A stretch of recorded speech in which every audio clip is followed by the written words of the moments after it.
Hello and welcome, but not to a lecture. Step closer. Lower your voice. You are standing at the edge of a room where a man is dying.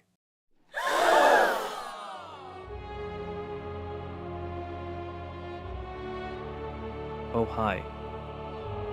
I'm the art guy, and apparently your favorite guide, Ennius Lore.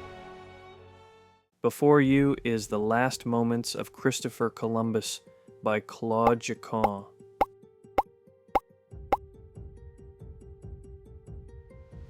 At first glance, it appears to be a historical painting, calm and reverent, like a page torn from a textbook. But stay with it. This is not a celebration. It is a confession. It is a farewell whispered rather than proclaimed. Claude Jacquin, born in Lyon in 1793, grew up in the long shadow of revolution. France had learned violently that heroes fall and crowns crack.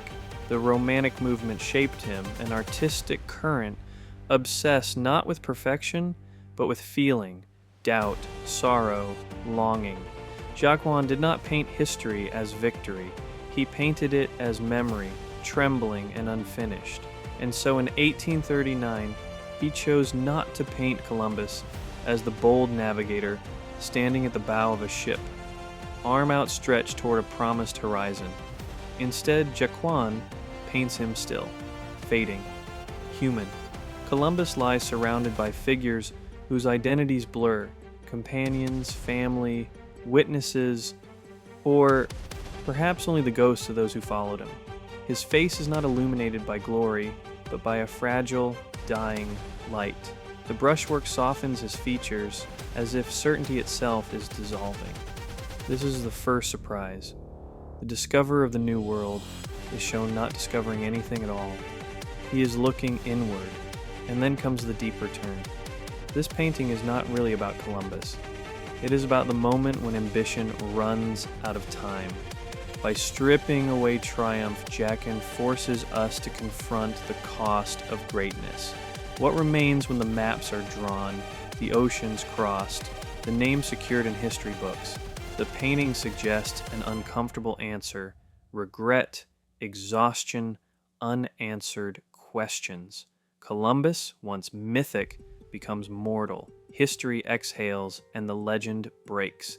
Claude Jacquin understood this tension well. His own career unfolded quietly, respected, exhibited at the Paris Salon, admired for technical precision, yet never crowned with lasting fame.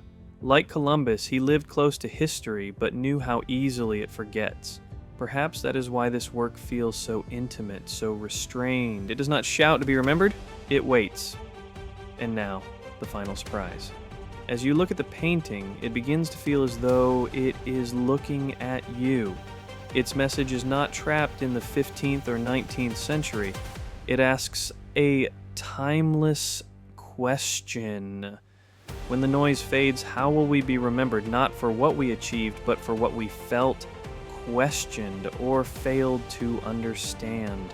Jacquin turns history into a mirror, and suddenly Columbus's last breath echoes with our own uncertainties. Today, the last moments of Christopher Columbus rests quietly among collections of 19th century French art, but it is anything but silent. It reminds us that history is not a parade of victories.